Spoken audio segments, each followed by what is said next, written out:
Smart experiment number 18 perform करने जा रहे हैं, जिसमें हमने क्या परफॉर्म करना है, demonstrate the conductivity of different given solution. यानी कि हमने देखना है कि जो डिफरेंट सोल्यूशन होंगे हमारे पास, उनमें से आया कि करंट पास होता है या नहीं होता। स्टूडेंट, इस एक्सपेरिमेंट के लिए जो हमें ऑपरेटर्स रिक्वायर है उसमें शुगर है, different beakers, distilled water, hydrochloric acid, vinegar, sodium hydroxide, sodium chloride, stirrer, 2 electrodes चाहिए। स्टूडेंट्स, ये इलेक्ट्रोड्स हैं। इसके अलावा कनेक्टिंग वायर्स, बैटरी और बल्ब होल्डर। स्टूडेंट्स, सबसे पहले मैंने बीकर में वाटर लिया और वाटर में मैंने शुगर ऐड की, तो इस तरह से ये शुगर सोल्यूशन बन जाएगा। स्टूडेंट्स, ये मेरे पास बैटरी है। रेड वाला जो है ये पॉजिटिव टर्मिनल को शो करता है और ये जो ब्लैक वाला है ये नेगेटिव टर्मिनल को शो करता है। मैंने क्या किया, कनेक्टिंग वायर ली, उसको बैटरी के पॉजिटिव टर्मिनल के साथ जोड़ दिया। फिर ये देखें, ये पॉजिटिव तार जो यहाँ पर आ रही है, इसको मैंने, ये बल्ब होल्डर की वायर है, इसको मैंने एक बल्ब होल्डर की वायर के साथ जोड़ दिया। जी स्टूडेंट्स, मैंने पहले बैटरी के पॉजिटिव टर्मिनल से एक तार ली और उसको बल्ब होल्डर की एक वायर के साथ जोड़ दिया। फिर बल्ब होल्डर की जो दूसरी वायर थी उसके साथ तार कनेक्ट की और उसको मैंने इलेक्ट्रोड के साथ जोड़ दिया। ये स्टूडेंट्स मेरे पास इलेक्ट्रोड है, ये इसके साथ कनेक्ट कर दिया। स्टूडेंट्स, सबसे पहले आपने क्या करना है, कनेक्टिंग वायर लेनी है, इसको इलेक्ट्रोड के साथ जोड़ देना है और इसका जो दूसरा एंड है तार का, इसको आपने बल्ब होल्डर के साथ जोड़ देना। ये देखिए, एक टर्मिनल जो बल्ब होल्डर का है उसके साथ आपने जोड़ देना। जी स्टूडेंट्स, एक और वायर मैंने ली, उसको जो होल्डर था उसकी दूसरी वायर के साथ जोड़ के बैटरी के पॉजिटिव टर्मिनल के साथ जोड़ दिया। स्टूडेंट्स, मैंने एक और वायर ली, उसको इलेक्ट्रोड के साथ कनेक्ट किया और उस वायर का जो दूसरा एंड था उसको बैटरी के नेगेटिव टर्मिनल से कनेक्ट कर दिया। स्टूडेंट्स, जो इस एक्सपेरिमेंट के लिए जो ऑपरेटर्स की अरेंजमेंट है वो किस तरह से करनी है, यानी सर्किट डायग्राम कैसे बनानी है, वो मैं आपको बता देता हूँ। सबसे पहले हमने इलेक्ट्रोड लेना है। ये स्टूडेंट्स इलेक्ट्रोड है, इसको क्या किया कि कनेक्टिंग वायर के साथ कनेक्ट किया। ये देखिए, ये मैंने रेड के साथ कनेक्ट कर दिया वायर के साथ। ये वायर फिर यहाँ तक आ गई, बल्ब होल्डर की एक वायर के साथ आ गई। ये बल्ब होल्डर की एक वायर के साथ कनेक्ट कर दी। अब जो बल्ब होल्डर की दूसरी वायर है, ये दूसरी वायर को मैंने एक और वायर के साथ कनेक्ट करके इस तरह से उसको मैंने बैटरी के पॉजिटिव टर्मिनल के साथ कनेक्ट कर दिया। ये देख सकते हैं आप।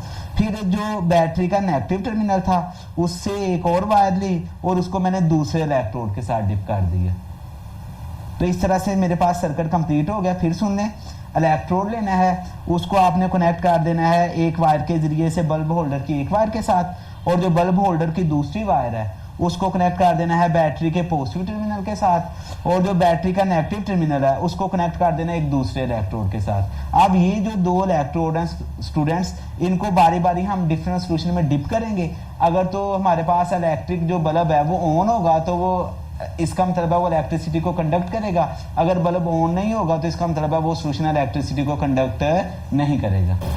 जी स्टूडेंट्स, ये मेरे पास इलेक्ट्रोड थे, जिस तरह से मैंने पहले बताया था, इनको हमने वायर्स के साथ कनेक्ट किया हुआ है और इसकी तारें बैटरी और होल्डर के, बल्ब होल्डर के साथ है। अब मैं इनको शुगर सोल्यूशन में डिप करता हूँ। जब मैंने इनको शुगर सोल्यूशन में डिप किया तो आप बल्ब की तरफ देखें, क्या बल्ब रोशन हुआ स्टूडेंट्स? तो मैंने जब इलेक्ट्रोड को शुगर सोल्यूशन में डिप किया तो देखें जो बल्ब है वो रोशन नहीं हुआ। इसका मतलब है कि जो शुगर सोल्यूशन है वो हमारे पास एक नॉन इलेक्ट्रोलाइट है, मतलब ये इलेक्ट्रिसिटी को कंडक्ट नहीं करता।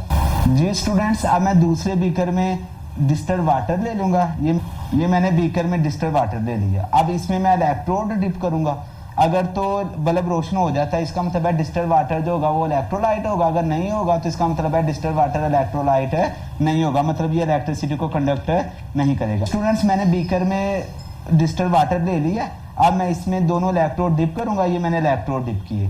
अब बल्ब की तरफ देखें स्टूडेंट्स, आप क्या बल्ब रोशन हुआ? स्टूडेंट्स, अब जब मैंने दोनों इलेक्ट्रोड को डिस्टिल्ड वाटर में डिप किया तो फिर भी बल्ब रोशन नहीं हुआ। इसका मतलब है जो डिस्टिल्ड वाटर है वो भी नॉन इलेक्ट्रोलाइट है, इलेक्ट्रिसिटी को कंडक्ट नहीं करता। जी स्टूडेंट्स, अब मैंने हाइड्रोक्लोरिक एसिड लिया है, इसमें मैं दोनों इलेक्ट्रोड्स को डिप करूंगा और अपनी ऑब्जर्वेशन लिखूंगा आया कि बल्ब रोशन हुआ है या नहीं हुआ।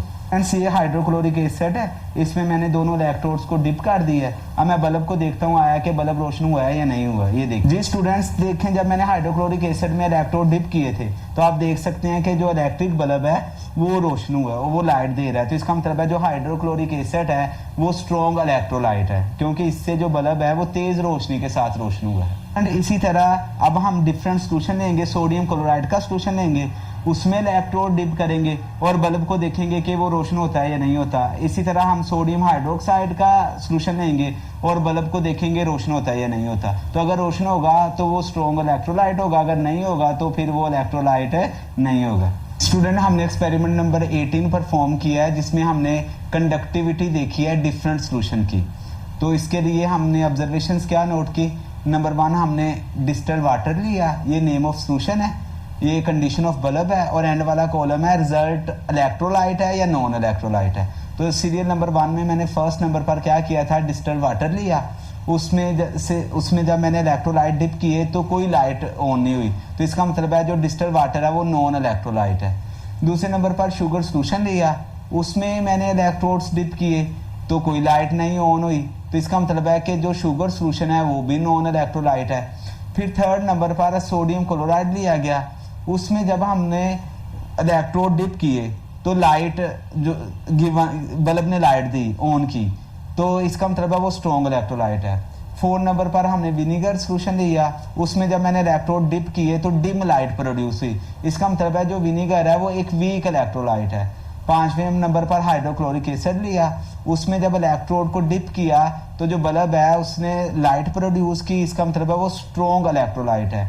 6ठे नंबर पर इसी तरह से हमने सोडियम हाइड्रोक्साइड का सोल्यूशन लिया, उसमें इलेक्ट्रोड डिप किए तो जो बल्ब है उसने लाइट प्रोड्यूस की, तो इसका मतलब है कि वो स्ट्रॉन्ग इलेक्ट्रोलाइट है। स्टूडेंट्स, हमने रिजल्ट में क्या देखा कि जो solution of sodium chloride, sodium hydroxide, hydrochloric acid और जो विनीगर का सोल्यूशन था वो इलेक्ट्रिसिटी को कंडक्ट करता था, और जो सोल्यूशन ऑफ टेबल शुगर था और डिस्टिल्ड वाटर था वो इलेक्ट्रिसिटी को कंडक्ट नहीं करता था। स्टूडेंट्स, इसमें मैंने आप लोगों को हाइड्रोक्लोरिक एसिड का सोल्यूशन दिखाया, उस दफा बल्ब ऑन हो गया था, फिर शुगर की दफा और डिस्टिल्ड वाटर की दफा सोल्यूशन ऑन नहीं हुआ था। इसी तरह से बाकी आप लोगों ने एक्सपेरिमेंट करने हैं। मैंने आप लोगों को जो प्रैक्टिकल के दौरान करके दिखाया वो शुगर सोल्यूशन लिया था, उसमें इलेक्ट्रोड डिप किए थे तो बल्ब ऑन नहीं हुआ था।